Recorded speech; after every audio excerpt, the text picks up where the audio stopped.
अब जरा गौर से सुनिए मेरी बात। वह दोनों भाई ने कहा कि मैं तुम्हें मार दूंगा। छोटे ने कहा मैं भी आपको मार दूंगा। ये एक प्लॉट की खातिर खरबों की दौलतें रह गई, एक प्लॉट की खातिर कहा मैं शूट कर दूंगा। इन्होंने रिवॉल्वर निकाला ताकि वो डर जाए, उसने भी रिवॉल्वर निकाला ताकि ये डर जाए। दोनों ने कहा सोच समझ के फैसला मार दूंगा। इसने भी घोड़ा दबाया, उसने भी घोड़ा दबाया। दोनों भाई जिस टेबल पर बैठकर प्रॉपर्टी डिवाइड कर रहे थे उसी टेबल पर दोनों ढेर हो गए, मर गए। दो ही भाई तो थे, बड़े भाई के हाथों छोटा मरा, छोटे भाई की गोली से बड़ा मरा। वह दोनों मर गए, खरबों की प्रॉपर्टी रह गई। अब उस प्रॉपर्टी गवर्नमेंट की तहवील में है।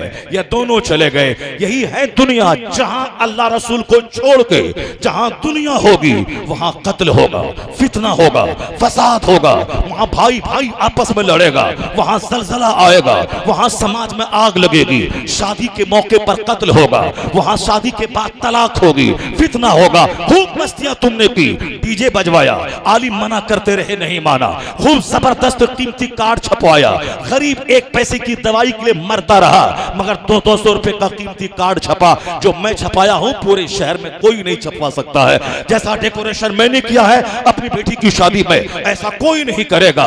जितने हजार लोगों को मैंने खिलाया है उतना कोई नहीं किया। मैं बड़ा, मैं बड़ा, मैं बड़ा। हमारी प्रॉपर्टी बेचवा दी, हमारे चेहरे को काला कर दिया, और हमने इज्जतों के हुसूल में अल्लाह रसूल को नाराज किया। आलिमों से दुश्मनी मोल ले ली। मौलाना चुपचाप रहो, जो होता है होने दो, जो मैं कर रहा हूं, ये हराम, ये हलाल, ये हराम, ये हलाल कितना करता रहेगा। दुनिया कहां से कहां पहुंच गई और तुम हलाल और हराम कह रहा है। मस्तियां हो गई। 80 साल की बुढ़िया नाचने लगी, जिसके टखने में दर्द है, जिसके घुटने में दर्द है, मगर क्या करे, मजबूर है कि फिल्मों की शादी में बुढ़िया नाचती है, वहां दादी नाचती है, वहां नानी नाचती है, वहां डीजे बजता है। चाहे दिल का मरीज मर जाए, उसका सीना फट जाए, उसका ब्रेन हेमरेज हो जाए, मगर चलेगा, डीजे चलेगा, बुढ़िया नाचेंगी, दौलतों के अंबार खर्च किए जाएंगे। और साहब खाना 40 आइटम का है और 2 आइटम खाना है, बाकी सबको फेंक देना है। गरीब मर रहे हैं भूख से। यहाँ गटर पे सारा सामान, मिठाई, सेब, संतरा, अनार और जूस के पैकेट सब बर्बाद हो रहे हैं। लोग कहते हैं गरीबी हिंदुस्तान में, कौन बोला गरीबी है? मुंह नोच लेंगे उसका, कौन बोला गरीबी है? जब नेताओं की बेटी की शादी में देख ले, कितने कितने लाख रुपए के सामान बर्बाद होते हैं। मालदारों की बेटी की शादी में देख ले, कितने लाखों का माल बर्बाद होता है। करोड़पति की बेटी की शादी के देख ले, कितने लाखों रुपए गटर में डाले जाते हैं। एक लुकमा खाना है, बाकी सारा माल फेंक देना है, सिर्फ इसलिए कि मोच मेरी ऊंची रहे। उसके यहाँ 40 आइटम का खाना था, इन्होंने 110 आइटम का खाना दिया, चाहे सारे पैसे पानी में जाए। और 10 साल के बाद जब अल्लाह पकड़ता है, जब कारोबार ठप होता है, या दौड़ के आलिम के पास आते हैं। 5 महीने के बाद जब बेटी को तलाक होती है, आलिम के पास दौड़ के आते हैं। 5 साल के बाद जब जवान बेटा का एक्सीडेंट होता है, तब यहाँ दौड़ के आते हैं। 10 साल के बाद जब कारोबार ठप होता है, 50 तावीज के लिए दौड़ते हैं। अल्लाह तबारक व तआला छूट देता है। यह दुनिया दारुल अमल है, दारुल जज़ा नहीं है। जितने पैसे तेरे पास हैं, मस्ती में खर्च कर, आलिम को गाली दे, खूब नाच, खूब कूद, खूब शादी में पैसे बर्बाद कर, बर्थडे पार्टी मना। मुसलमान है, शर्म नहीं आती? यहूद और नसारा के कल्चर पे अमल करना है। बेटा बोला, मेरा साथी उमेश है, उसका कल बर्थडे था, उन्होंने केक काटा है, ये बाप है। ये बोलता हाँ हाँ मैं भी तेरा बाप हूँ, मैं भी तेरा बाप हूँ, मैं तेरा बर्थडे मनाऊंगा। ये भी दुकान से केक लाता है, ये भी दुकान से केक लाता है, उस केक को तलवार से काटता है। नहीं, मेरा बेटा मायूस नहीं रहेगा। यहूदी का कल्चर है तो क्या हुआ, बर्थडे पार्टी मनाई जाएगी, केक काटा जाएगा। मुसलमान हो के यहूदियों की नकल, मुसलमान हो के नसारा की नकल, मुसलमान हो के मुशरिकों की नकल, यानी उनकी शादी में बैंड बजा है, यहाँ भी बजेगा। अल्लाह छूट देता है 10 साल, 20 साल, 25 साल, लेकिन जब अल्लाह पकड़ता है, सेहत छीनता है, दौलत छीनता है, उसका रिश्ता टूटता है, तब ये सीना पीटता है। आलिमों के पास दौड़ता है, अजमेर दौड़ता है, कभी बगदाद दौड़ता है, बरेली शरीफ दौड़ता है, आस्थाने पे दौड़ता है, मगर अल्लाह नहीं सुनता है। उसे तबाह करके बता देता है कि तुमने बहुत मस्तियां की हैं, मैंने 10 साल छोड़ दिए, मैंने 20 साल छोड़ दी, मैंने 30 साल छोड़ दिया, लेकिन अब जब अल्लाह ने पकड़ा है उसको, ये बिल्कुल हर तरफ बेसहारा महसूस कर रहा है। अल्लाह उसे तड़पा के बता देता है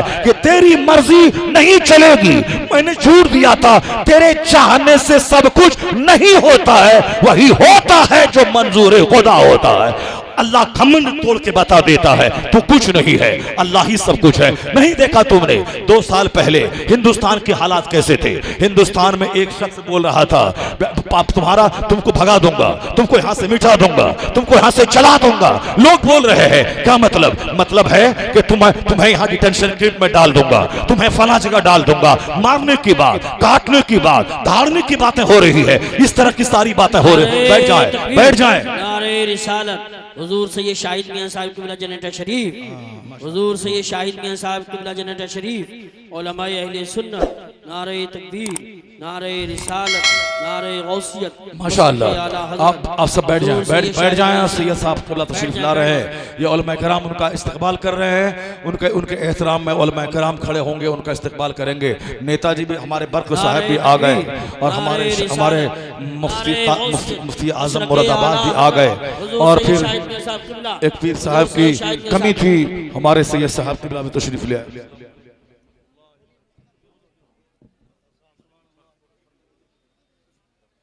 बस एक कमी सैयद साहब की थी, वो कमी पूरी हो गई। अब बैठ जाएं सब गौर से सुने मेरी बात। एक कमी थी सैयद साहब की, वो कमी पूरी हो गई। हमारे मुफ्ती आज़म संभल मौजूद है, मुफ्ती आज़म मुरादाबाद मौजूद है, हमारे बरक़ साहब बैठे हुए हैं। मुझको तो इनको जब मैं देखता हूँ तो मुझ जैसे जवानों का सीना हिल जाता है। मैंने पूछा कि मैंने मुरादाबाद में 2 घंटे की मेरी तकरीर हुई, पूरी तकरीर बरक़ साहब ने बैठ करके सुनी। और कोई नेता हिंदुस्तान का 2 घंटे की तकरीर नहीं सुनता है। मुसलमान तो सुनता ही नहीं है, गैर मुस्लिम तो 10 मिनट सुन भी लेते हैं, मुसलमान का बच्चा नहीं सुनता है। मुसलमान का बेटा मुखिया बन जाए तो सोचता है कि मैं जो हूं कोई नहीं है। मुसलमान का बेटा विधायक एमएलए हो जाए तो सोचता मैं जो हूं वो कोई नहीं है। मुसलमान का बेटा एमपी हो जाए तो सोचता मैं जो हूं वो कोई नहीं है। इनकी बोली बदल जाती है, इनका लिबास बदल जाता है, इनके जीने का स्टाइल बदल जाता है। मगर कोई बताए कि हमारे बरक़ साहब की टोपी बदली हो, इनकी शेरवानी बदली हो, इनकी पंजाबी बदली हो, इनका कुर्ता बदला हो, इनका पायजामा बदला हो। आपके बीच जैसे हैं ऐसे ही ये पार्लियामेंट में भी रहते हैं, वहां भी सर पे टोपी रहती है। जब मोदी जी को यह हक हासिल है कि मैं बगैर टोपी के रहूं, और कोई टोपी पहना तो नहीं, ये मेरा मामूल है, मैं नहीं पहनता, तो इन्हें भी हक हासिल है कि मैं पार्लियामेंट में टोपी पहन के जाऊं, मैं दाढ़ी लेके जाऊं। नहीं बदले, मगर दूसरे बच्चे मेरे बदल जाते हैं। मैं कहता हूं पंडित जी से सबक हासिल कर। जो उत्तर प्रदेश का पंडित जी है, वो पंडित जी जब वो गोरखनाथ धाम में वहां पुजारी था, उस वक्त भी बगैर सिली हुई लुंगी, वही जाफरानी कलर का हाफ कुर्ता। और जब वो एमपी बन के दिल्ली गया तो बदला नहीं कि पहले पुजारी था और अब एमपी हो गया, अब मैं पैंट शर्ट पहनूं, सूट बूट लगाऊं। नहीं, वही लुंगी रही, वही हाफ कुर्ता रहा। और फिर वहां से जब उत्तर प्रदेश का मुखिया बना तो आज भी देखा उसको, वही कुर्ता है, वही लुंगी है। मैंने बरेली के स्टेज से कहा था तो ठीक है, वो आरएसएस का आदमी है, वो अपनी तहरीक में मजबूत है, वो अपनी तंजीम के लिए काम कर रहा है, वो उनका अपना एक तरीका है जीने का, खाने पीने पहनने का। तो ना कोई मनसब उसके कपड़े को बदला, ना चीफ मिनिस्टर की कुर्सी उसके कपड़े को बदल पाई। तो तुम उससे सबक हासिल कर कि तू आम आदमी रहता है तो आलिम के करीब रहता है, थोड़ा माल मिला आलिम से दूर, मदरसे से दूर, खानकाहों से दूर, पीरों से दूर, इस्लामी लिबास से दूर। और तेरा दोस्त काफिर मुशरिक, तेरा खाना पीना शराब है, तेरा रहना सहना होटल बाजी है, तू बदल गया, वो पंडित जी नहीं बदला। तो पंडित जी से सबक हासिल कर ले। जब वो सांसद था तो भी नहीं बदला लिबास, और जब मुखिया रहा उत्तर प्रदेश का तो भी नहीं बदला। तो तू भी कसम खा ले उसको देखकर, मैं करीब रहूंगा तो भी मुसलमान रहूंगा, विधायक रहूंगा तो भी मुसलमान रहूंगा, सांसद रहूंगा तो भी मुसलमान रहूंगा। न मेरा लिबास बदलेगा, न मेरा कल्चर बदलेगा। दौलत बढ़ती जाए, मजहब में उसकी वाबस्तगी बढ़ती चली जाए, वो मनसब बढ़ता जाए, मजहबी हमदर्दी बढ़ती चली जाए। अगर तेरा बच्चा इसी तरह की फिक्र में जीता रहा, न उसका लिबास बदले, न सोच बदले, न उसकी थिंकिंग बदले, न उसके जीने का अंदाज बदले, यहां तक कि मनसब बढ़ता जाए, सुन्नतों पे अमल बढ़ता चला जाए, तो याद रखना यहां कामयाबियां कदम चूमेंगी। और जब मरेगा तो मुस्तफा की शफाअत से जन्नत में जगह मिलती चली जाएगी। दुनिया दोनों जहान की आफियत मिलेगी।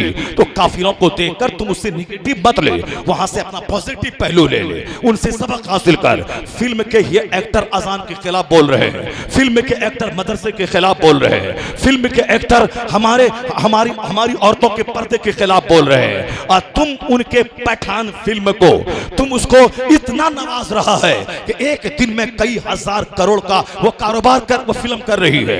जो फिल्म का नाचने वाला अजान के खिलाफ बयान देता है, जो फिल्म में नाचने वाली हमारी माँ बहन बेटी के पर्दे के खिलाफ बयान देती है, और तुम उसको अपने पैसों से नवाज कर उसकी फिल्मों को हाई लेवल की फिल्म तू बना रहा है। अगर गैरत सीने में मौजूद है और तू मुसलमान का बच्चा मुसलमान है तो तेरे अंदर आग लगनी चाहिए। मैं कसम खाता हूं, तू मेरी अजान के खिलाफ बोलता है, अब मैं तेरा गाना नहीं सुनूंगा, तेरी फिल्में नहीं देखूंगा। तू हमारी माँ बहन बेटी को भी सीने में आग लगनी चाहिए। तू हमारे पर्दे के खिलाफ बोलती है, अब मैं तेरा जींस टच नहीं करूंगी, मैं तेरा टी शर्ट नहीं पहनूंगी, मैं तेरी तरह चप्पल नहीं पहनूंगी, मैं तेरे गाने नहीं गाऊंगी, मैं तेरी फिल्में नहीं देखूंगी। जिस दिन तुमने ऐसा कदम उठाया, फिल्म इंडस्ट्रीज में ताले लग जाएंगे और तुम्हारे घरों में जब सुन्नतों की बहार आएगी तो मस्जिद भी तेरी, मदरसा भी तेरा, खानका भी तेरी, हिंदुस्तान भी तेरा, अमेरिका भी तेरा, हॉलैंड भी तेरा, चाइना भी तेरा, जापान भी तेरा। वादा है मुस्तफा का गुलाम बन जा, जन्नत वहां मिलेगी, दुनिया यहां मिलेगी, खिलाफत यहां मिलेगी, बादशाहत यहां मिलेगी, दोनों जहान की नेमतें तेरा इस्तेमाल करेगी। नारे तकबीर, नारे रिसालत, नारे गौसियत, मसलके आला हजरत, मजहबे इस्लाम, ख्वाजा का हिंदुस्तान। चाहिए। दिल मर चुका है, दिमाग मर चुका है, वह मुझको गाली दे रहा है, मैं उसकी फिल्मों को चमका रहा हूं, मैं उसके खाने को परवान चढ़ा रहा हूं, मैं उनके लिबास को अपने घर घर में दाखिल कर रहा हूं। वह तो इंडस्ट्रीज ऐसी है ही, जिसको जूता चमकाना हो वह हीरो के पांव में पहना देता है। हीरो पहन के स्टेज पर आ गया और फिर 50 करोड़ जूते उसके 5 दिन में बिक जाते हैं। यानी कारोबार को चमकाने का शानदार जरिया है वह फिल्मी पर्दा, जिस पर्दे पे वो एक्टर को पैसे देकर एडवर्टाइजमेंट करवाता है। और ये लाखों पागल हैं जो उनकी पैरवी में, ये एक्टर अमिताभ तो बनेंगे नहीं, मगर ये अपना पैसा खर्च करके 5000 का जूता खरीद लिया। ये सलमान खान तो बनेंगे नहीं, अलबत्ता उनकी नकल करके जोकर बन गया। उसी तरह हमारे बच्चे जो उनकी तरह जोकर बन गए, ये MP SP तो बना नहीं, या DM तो बना नहीं, या दारोगा तो बना नहीं, या इंजीनियर तो बना नहीं। हमने सारी दुनिया को बताया था knowledge is power, knowledge is light, इल्म ताकत का नाम है, इल्म रोशनी का नाम है। आज अमेरिका जिसका वजूद 500 साल पहले नहीं था, मगर आज टेक्नोलॉजी की दुनिया का बादशाह, नासा सबसे बड़ा तहकीकी इदारा अमेरिका के पास, हवाई जहाज जैसी चीजें अमेरिका के राइट ब्रदर्स ने दुनिया को दी है। वो घिसा पिटा समंदर के किनारे वाला मुल्क आज दुनिया का बाताज बादशाह बना हुआ है। उनसे पूछा जाए हु मेड दिस, किसने ऐसा बनाया, जवाब होगा knowledge is power, knowledge is light, इल्म ताकत का नाम है, इल्म रोशनी का नाम है। खूब ज़मीनें खरीद, खूब हल चला और अपने बेटे को चरवाहा बना दे, अपने बेटे को काश्तकार बना दे, अपने बेटे को विलेजर बना दे, अपने बेटे को देहाती बना दे। वह देहाती ही रहेगा। 1000 एकड़ जमीन अगर है, अगर उसके पास इल्म नहीं है, वह है काश्तकार है, वह खेती बाड़ी करने वाला है, वह हल जोतने वाला चरवाहा है। और अगर कोई हरिजन का बेटा स्कूल का मास्टर बन गया है, नहीं है जमीन मगर वह गवर्नमेंट जॉब में है, वह सर्विसमैन है, वह मास्टर साहब है, मास्टर जी इधर आइए, डॉक्टर साहब इधर आइए, 1000 बीघा जमीन का जोतने वाला, तुझको क्या बोला जाएगा, चरवाहा इधर आइए, गाय चराने वाला इधर आइए, गाय दूहने वाला इधर आइए, खेती करने वाला इधर आइए। न पहनने का ठिकाना है, न साहब न खाने का ठिकाना है, न अत्र और कस्तूरी लगाने का ठिकाना है। इसलिए कहा गया इल्म ताकत का नाम है। हमने दुनिया को बताया इल्म ताकत है और हम जमीन के पीछे लग गए, और हम साहब खेती बाड़ी के पीछे लग गए, अब जमीन को बढ़ाने के पीछे लग गए, अपने बेटों को चरवाहा बना दिया, अपने बेटों को फार्मर बना दिया, अपने बेटों को विलेजर बना दिया, अपने बेटे को रस्टिक बना दिया। अमेरिका से पूछे टेक्नोलॉजी की दुनिया का बादशाह क्यों, किसने बनाया, बोलेगा इल्म ताकत है, इल्म रोशनी है। चाइना जापान 500 साल पहले बुद्धिस्टों का छोटा सा मुल्क था, लेकिन आज चाइना का माल अमेरिका की मंडी में, चाइना का माल सऊदी अरब में, चाइना का कमाल हिंदुस्तान की हर मंडी में चाइना चाइना चाइना, वो साहब वहां से हुआंग सिटी से वहां से कोरोना पे कीड़ा भी देता है और उसके माल में कोई कमी नहीं आ रही है। यहां तक कि सऊदी अरब में अरफात की छतरी मेड इन चाइना, यहां तक कि लाठी मेड इन चाइना, सारी चीजें मेड इन चाइना की। उससे पूछा जाए किसने ताकतवर बनाया? इससे पहले 500 साल पहले यहाँ के लोग गरीब थे, दाने दाने को तरस रहे थे, और आज दुनिया का मालदार तरीन मुल्क, सबसे बड़ी आबादी वाला मुल्क है। जवाब मिलेगा knowledge is power, knowledge is light. इल्म ताकत का नाम है, इल्म रोशनी का नाम है। जापान पे अमेरिका ने एटम बम गिराया, हिरोशिमा तबाह हो गया, नागासाकी तबाह हो गया। यह दोनों महानगर राजधानी जैसे शहर को अमेरिका ने तबाह किया। जापान ने घुटने टेका, हार तस्लीम कर ली, उसके बाद यू टर्न लिया, कसम खा लिया अब मैं जंग नहीं करूंगा, जंग में नहीं कूदूंगा, बच्चे बच्चे को पढ़ाऊंगा। हर घर स्कूल में बदल जाएगा, हर घर फैक्ट्री में बदलेगा। उन्होंने कहा अमेरिका तू ही बड़ा रहा, तू तेरी बड़ाई मैंने मान लिया, तू बड़ा है। और फिर उसके बाद यह यू टर्न लेके अपने बच्चों को पढ़ाना शुरू किया। हर घर में फैक्ट्री। आज जापान का माल अमेरिका की मंडियों में सबसे ज्यादा कीमती और मजबूत माल माना जाता है। जापान के यहां पूरी दुनिया की करेंसी जाती है, वह सबसे मालदार मुल्क बन गया। किसने मुल्क मालदार बनाया? जिस पर 70 साल पहले जिस शहर को जला दिया गया हो, आज वह दुनिया का सबसे खूबसूरत शहर, मालदार शहर कैसे बना? जवाब मिलेगा knowledge is light, knowledge is power. इल्म ताकत का नाम है, शिक्षा शक्ति का नाम है, शिक्षा प्रकाश का नाम है। हिंदुस्तान में आज से 300 साल पहले न जवाहरलाल नेहरू यूनिवर्सिटी थी, न अलीगढ़ मुस्लिम यूनिवर्सिटी थी, न बनारस हिंदू यूनिवर्सिटी थी, न दिल्ली यूनिवर्सिटी थी, न बंबई यूनिवर्सिटी थी। ये सारी यूनिवर्सिटी 300 साल के अंदर की कहानी है। 300 साल पहले कोई यूनिवर्सिटी नहीं थी, न मेडिकल कॉलेज था, न ITI कॉलेज था। ये सब 300 साल के अंदर, 100 साल के अंदर की सारी कहानियां हैं। हिंदुस्तान किसों पटो गरीबों का मुल्क माना जाता था, लेकिन आज हिंदुस्तान का इंजीनियर गल्फ में, हिंदुस्तान का इंजीनियर अमेरिका में, हिंदुस्तान का इंजीनियर ऑस्ट्रेलिया में, हिंदुस्तान का पढ़ा लिखा पूरी दुनिया में राज कर रहा है। यहाँ के लोग मेहनती होते हैं। जैसे लोग कहते हैं आजकल हिंदुस्तान में जितने भी DM बन रहे हैं उसमें से ज्यादातर बच्चे बिहार के होते हैं। बिहार के बच्चे, किसी ने बोला बरेली का DIG बिहार का, वहां का DM बिहार का। आखिर क्यों? मैंने कहा हाँ, बिहार में थोड़ी गुर्बत है, वहां के बच्चे मेहनत से पढ़ते हैं, 15-15 घंटे पढ़ते हैं, 18-18 घंटे पढ़ते हैं, पसीना बहा के पढ़ते हैं, 10-10 किलोमीटर दूर पैदल चल के पढ़ते हैं। जहां मेहनत होगी वहीं इल्म आएगा। आप भी मेहनत करें, आपके बच्चे IAS बनेंगे तो हिंदुस्तान आज IAS का मुल्क है, ITI डिग्री होल्डर का मुल्क है, इंजीनियर का मुल्क है। 300 साल पहले कुछ नहीं था। जहां दौलत नहीं रहती वहां मेहनत होती है। सऊदी अरब के लोग, वहां पेट्रोल का चश्मा निकला है, वहां डीजल का चश्मा निकला है। वह चपरासी से लेकर के इंजीनियर तक सारे लोग हिंदुस्तान के, पाकिस्तान के, बांग्लादेश के। और जो बड़ा इंजीनियर है वो अमेरिका का, कुआं उनका है, कब्जा अमेरिका का है, चश्मा उनका है, कब्जा हिंदुस्तान पाकिस्तान के इंजीनियर का है। चूंकि जहां दौलतों का भंडार निकलता है वहां लोग कामचोर हो जाते हैं, अय्याश हो जाते हैं। उसे सोना है, खाना है, गाड़ी चलाना है। सारे हिंदुस्तानी वहां दौड़ रहे हैं। कार चलाएं, कार पोछें, झाड़ू लगाएं, सब्जी बाजार से लाएं, खाना बना के दें, बेटी को स्कूल पहुंचाएं, बीवी को स्कूल पहुंचाएं, और इनको फैक्ट्री पहुंचाएं। ये सारे लोग ये रहे।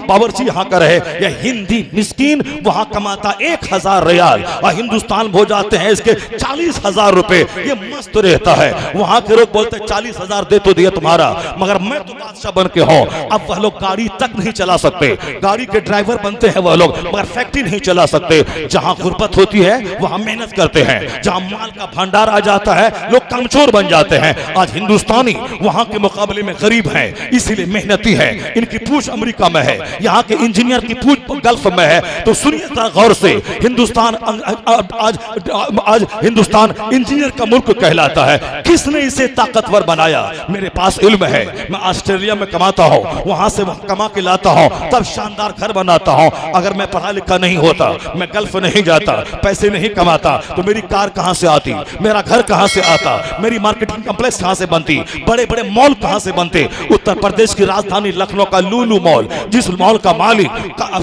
केरला का है, जिन्होंने कतर में, दुबई में, अम्मान में, उन सारे गल्फ कंट्रीज में उन्होंने अपना मॉल का एक ब्रांच खोला है। उसी के एक ब्रांच यहाँ है। कई हजार करोड़ रुपए से उन्होंने जो मॉल बनाया आया है ये मजदूर बन के नहीं जाता, वहां मेहनत नहीं करता, उन्होंने अपने आप को मजबूत नहीं करता। तो हिंदुस्तान में लूलू जैसा मॉल हिंदुस्तानियों को कैसे मिलता? मेहनत शर्त है, लगन शर्त है, जुनून की हद तक पढ़ना लिखना और अपना एक एम बना के उस एम के हुसूल के लिए मेहनतें करना शर्त है। कमजोर आदमी कुछ नहीं कर पाएगा, ना अच्छा खतीब बनेगा, ना अच्छा मुदर्रिस बनेगा, ना अच्छा इमाम बनेगा। चलो नौकरी मिल गई तो मिल गई, नहीं तो मोबाइल की दुकान कर लेंगे। चलो आलिम बन गए, नौकरी मिल गई, नहीं मिली तो मुअज्जिन बन जाएंगे, ट्यूशन पढ़ा लेंगे। वह कभी भी एक अच्छा आलिम नहीं बन पाएगा।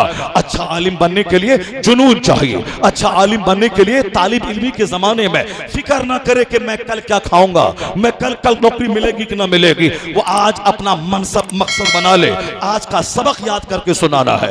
कल मैं जिंदा रहूंगा कि नहीं रहूंगा, तो फिर नौकरी के बारे में क्या सोचना? नौकरी मिलेगी नहीं मिलेगी, पढ़े लिखे लोगों को नहीं मिलती है, इसीलिए चलो कौन मेहनत से सबक याद करेगा। ठीक है, पगड़ी लपेट लेंगे, जाके कोई काम कर लेंगे, दिल्ली में फैक्ट्री में रह जाएंगे। तो फैक्ट्री में रह जाने की सोच बनाने वाला वह कैसे कामयाब मुदर्रिस होगा? वह कैसे बुखारी पढ़ाएगा? वह कैसे मुल्ला हसन पढ़ाएगा? वह कैसे शजामी पढ़ाएगा? ये नहीं पढ़ाएगा वो जो तालिब इल्मी के जमाने में 12 घंटे स्टडी करेगा, क्लास में कभी नागा नहीं करेगा, अपना चैप्टर कभी वो सबक याद किए बगैर नहीं रहेगा, खारजी किताबों को पढ़ेगा, नौकरी की परवाह नहीं। आज मुझको सबक याद करके सुनाना है, मुझे अच्छा मुदर्रिस बनना है, अच्छा मुफस्सिर बनना है, अच्छा खतीब बनना है, मुझको नौकरी IAS ऑफिसर बनना है, मुझको इंजीनियर बनना है। उसके लिए बना ना बना तो ये काम कर लेंगे। ये काम चोर कभी बड़ा मनसब को नहीं पहुंच पाएगा।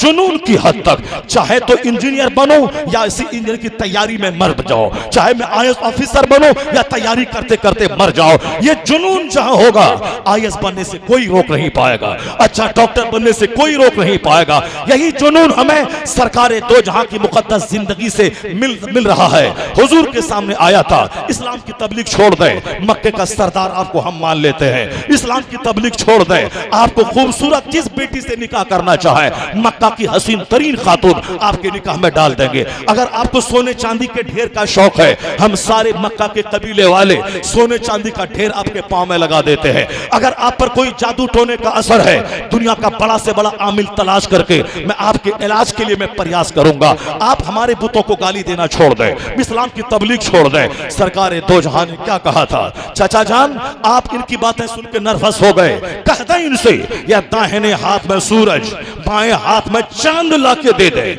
और कहें कि इस्लाम की तबलीग से रुक जाइए। ऐसा कभी नहीं होगा। या तो इस्लाम मुकम्मल होके रहेगा या इसी तबलीग की राह में मोहम्मद की जान चली जाएगी। यही वह जुमला था मुस्तफा का। इस्लाम घर घर पहुंच के रहेगा, हर मुल्क में जाके रहेगा।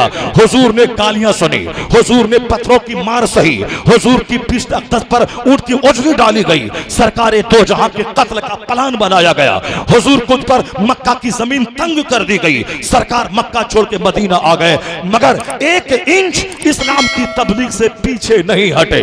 आप हिजरत करके वतन छोड़ दिया, आपने मार खा ली, आप अपना वतन छोड़ के मदीना आ गए, मैदान बद्र में गए, मैदान ओहद में गए, सब कुछ सहा, एक इंच इस्लाम की तबलीग से बैक नहीं हुए।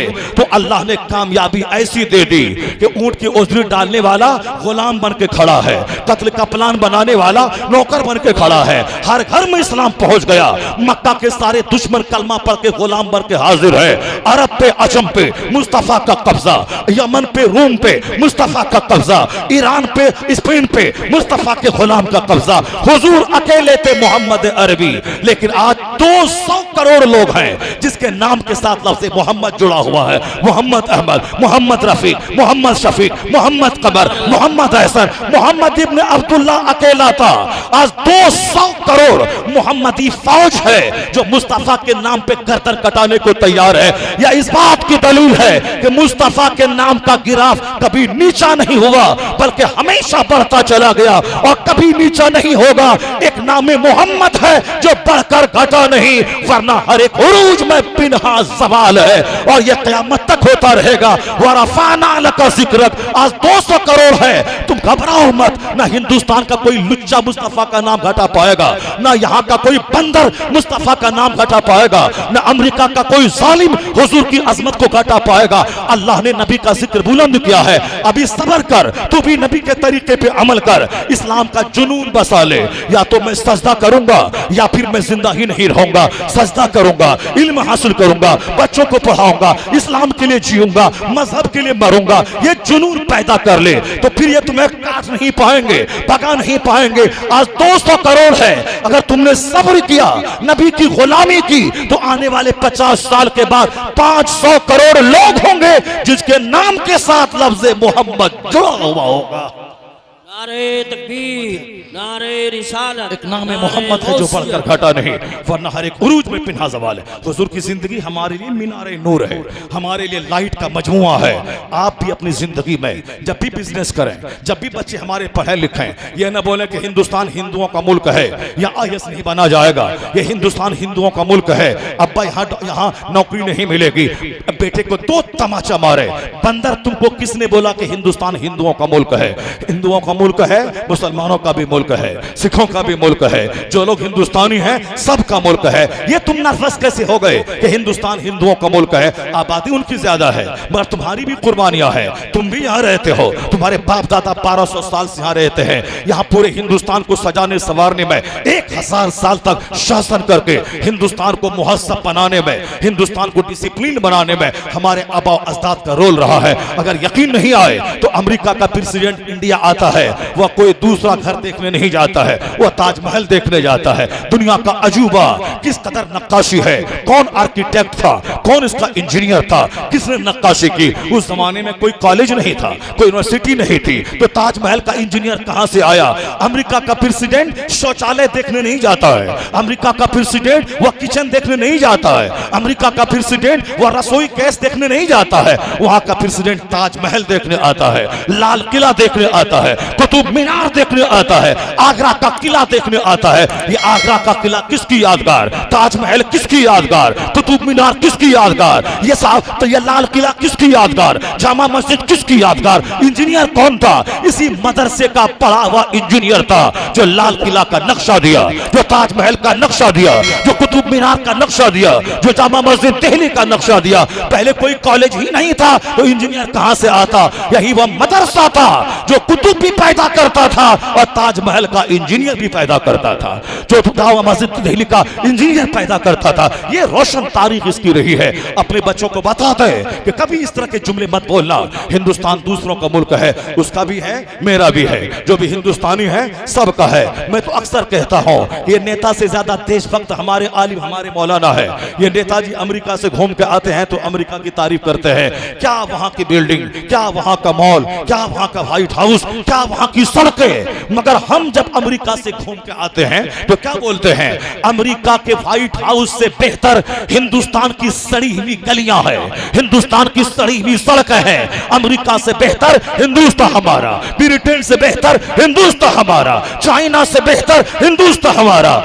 कॉलेज का तालिब इल्म जब गुजरता है उनके एहसास में फरिश्ते पर बिछाते हैं, और जब कोई डॉक्टर रास्ते से गुजरता है तो समंदर की मछलियां दुआ करती है। मगर मैंने ये पढ़ा, ये कमाए 2000 रुपए महाना, ये रहे किराए के घर में, इनकी चप्पल रहे टूटी, मगर हदीस में आया है यस्तगफिर लहू मा फिस समावाति वल अर्द, जमीन और आसमान के बीच में जितनी चीजें हैं इनके लिए मगफरत की दुआ करती है। यहां तक कि सुराखों की चूटियां, यहां तक कि समंदर की मछलियां इनके लिए दुआएं मगफरत करती है। तो दुनिया है पानी का बुलबुला, तो पानी का बुलबुला 100 साल 1 मिनट है, 100 साल में 1 करोड़ बीघा जमीन आपने खरीद ली, मगर 100 साल 1 मिनट में खत्म हो गए। अब गए उस दुनिया में जिस दुनिया में सिर्फ हिसाब किताब है, वह अमल नहीं है। इस दुनिया में अमल, यहां बदला नहीं, वहां सिर्फ बदला, वहां काम नहीं। उस दुनिया में ये 100 साल की दुनिया तो खत्म हो गई, सोने का घर रहा, जमीन जमीन रही, फैक्ट्री रही, 100 साल खत्म हो गए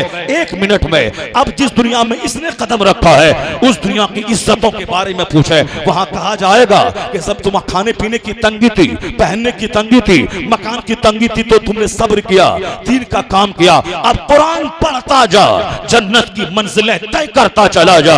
जहां कुरान का आखिरी हर्फ तू पढ़ेगा वही जन्नत में तेरी आखिरी मंजिल हो जाएगी। वो इज्जतों का ताज पहनाया जाएगा, वह जन्नत की मंजिलों को तय करता जाएगा। असल इज्जत वहां की जहां का एक दिन 50,000 साल के बराबर होगा। इसलिए नजर जिसकी आखिरत पे रहेगी वह कभी इल्म दीन छोड़कर कभी वह इल्म दुनिया का हुसूल नहीं करेगा। नजर जिसकी जन्नत पे रहेगी वह कभी इस तबके को हिकारत भरी निगाहों से नहीं देखेगा। ये आलिमों की जमात है, हम गाली भी देते हैं मगर ये हमें जन्नत का रास्ता दिखाती है जमात। मैं इसे जुमा के दिन कहता हूं मस्जिद से निकाल दूंगा, मगर ये कहता है शराब पीना हराम, ये कहता है सूद खाना हराम, ये कहता है जुआ खेलना हराम। हमें ये जन्नत का रास्ता दिखलाता है। तो उलमा नफरत की चीज नहीं है, ये मोहब्बत की चीज है। हकीकत में दुनिया में जिसे आदमी बोला जाता है वो आलिम ही है। हकीकत में जिसे इंसान बोला जाता है वो आलिम दीन ही है। पढ़ा बेपढ़ा बराबर नहीं होता, इसके पास दौलत नहीं है, लेकिन जिस दिन जुमा के दिन यह मजदूर का बच्चा खलीलुल उलूम से आलिम बनकर जब मस्जिद के मेंबर पे खड़ा होता है, अमामा बांधकर हाथ में असा लेकर, तो बैरिस्टर नीचे है, प्रोफेसर नीचे है, दारोगा नीचे है, पॉलिटिकल लीडर नीचे है, मेंबर पे एक गरीब का आलिम बच्चा चढ़ता है।